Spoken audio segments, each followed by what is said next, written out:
ideas and tweak them, change them, flesh them out. Basically, it's developing a skeleton for us.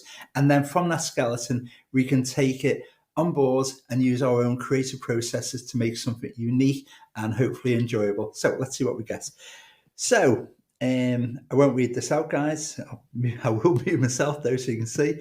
In the year 2030, space travel has become a common occurrence, blah, blah, blah, blah, blah. So it's given us the outline of the crew. So let's see if we can give us some breakdowns. Please, some story plots for the crew. Okay, I'm trying to keep this under a minute if possible. But we'll see. I may have to edit it a little bit so as we kind of fall into what we require for YouTube Shorts, etc. But I want to keep it short, and you can see what you can do with this.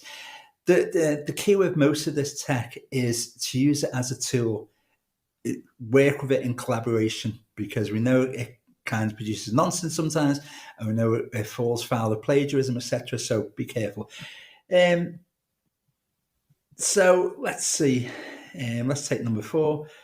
Please expand point 4 and give me a story outline.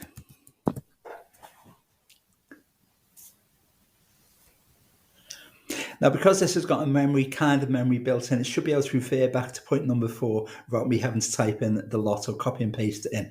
So let's keep our fingers crossed and see.